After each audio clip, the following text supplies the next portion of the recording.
कल शाम को एक डेड बॉडी मिली थी यहाँ पे कुएं के अंदर। वो मौका विजिट किया। इसी गांव का व्यक्ति था, पंकज कुमावत, 20 साल की उम्र थी। उसके बारे में घटनास्थल का निरीक्षण किया गया है। कुछ क्लूज़ मिले हैं घटनास्थल से और हम उम्मीद कर रहे हैं जल्द से उन क्लूज़ को, कड़ियों को जोड़कर, जैसा कि गांव वाले भी बता रहे थे, कई चीज़ें, कई तथ्य सामने आए हैं, उनको जोड़कर इसका शीघ्र खुलासा किया जाएगा।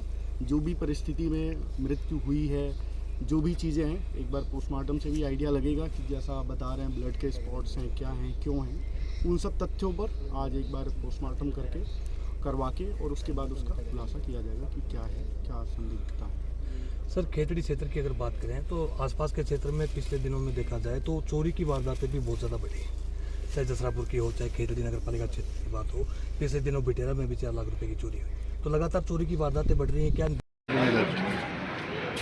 दूसरी मांग ये थी कि उसके संविदा पे नौकरी दिलाई जाए, जिसके लिए तहसीलदार जी ने आश्वासन दिया है कि कलेक्टर साहब से बात करें। तीसरा है कि जो भी उचित मुआवजा होगा वो उचित मुआवजा दिलवाया जाएगा। इन 3 बातों की सहमति। अब पोस्टमार्टम हो जाएगा। अब पोस्टमार्टम होगा। राजेंद्र कुमार है। मेरे 2 लड़का 1 लड़की है और बिगर से गरीब आदमी हूँ। और मेरी जो लड़के बड़े वाला है उसको परसों 7 बजे करीब फ़ोन आया था कि तुम पंकज कहाँ हो। बोलने लगा कि मैं घर पे ही हूँ। तो बोले यार आजा। उसको खेत में लेके चले गए और खेत में जाने के बाद उसको काटा है या मारा है, उस खेत में मार के उसको घिसट के और कुएं में डाल दिया।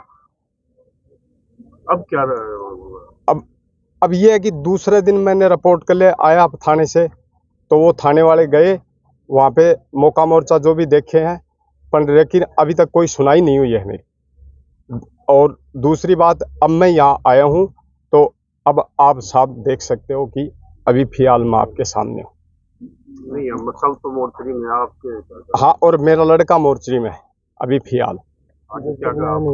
हाँ, और अब ये है कि जो मेरा लड़का, मैं डेड बॉडी जब ही लूँगा कि मेरे लड़कों को न्याय मिलेगी और जो मुलजिम मारने वाले हैं उसको पकड़ करके यहाँ ले आ जाए और कड़ी से कड़ी सजा दी जाए। अरे ये तो इंसान मर गए, किसी का लाल चला गया, किसी का बेटा मर गया, गधे का मुआवजा। इसका मतलब क्या है कि जानवर महंगा हो गया और इंसान की कोई कीमत नहीं रही। इसलिए मैं प्रशासन से, जो मजबूत लोग हैं और जो सक्षम लोग हैं, जो मेरी बात सुन रहे हैं, कि हमारी एक मांग है, आप हमारी ये मांग मान लीजिए और उसके बाद में जो भी निर्णय हमारा कमेटी का होगा वो आपके सामने सुना दिया जाएगा। अगर ये हमारी मांगे नहीं मानी गई तो हम यहाँ बैठने के लिए तैयार हैं और आमरण अनशन भी करेंगे। धरना प्रदर्शन से काम नहीं चलेगा और हमारी बात नहीं मानी तो सब भूख हड़ताल के लिए बैठने के लिए तैयार है ना सब लोग। एक मरा है, दूसरा अपन में से अगर भूख हड़ताल में मर जाएगा कोई फर्क नहीं पड़ेगा। सबसे पहले आमरण अनशन के लिए मैं बैठूंगा, मेरा नाम लिख लेना इस कमेटी में सबसे ऊपर।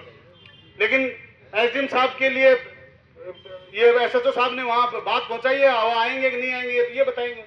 आ रहे हैं? देखिए, मैं आपको बताऊं, खेतड़ी के जो हालात हैं वो दिन दिन बद से बदतर होते जा रहे हैं।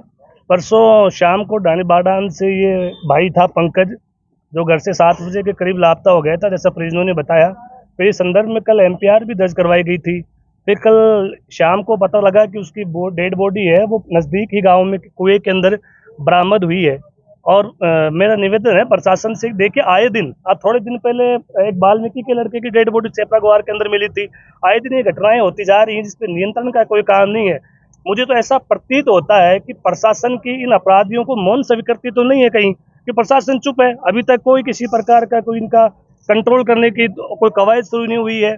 एसपी साहब से काफ़ी बार हम ऐसे मामलों में मिलते रहते हैं, लेकिन फिर भी ये घटनाएं दिन ब दिन होती जा रही हैं। और आज पंकज कुमावत को न्याय दिलाने के लिए सर्व समाज के लोग यहाँ इकट्ठा हो रखे हैं। जब तक उसकी हत्यारों को गिरफ्तार नहीं किया जाएगा, ना पोस्टमार्टम होगा, ना हम बॉडी लेंगे। हम सारे के सारे उनको न्याय दिलाने के लिए बैठे हैं और न्याय लेकर के उठेंगे, ये हमारा आपसे कहना है।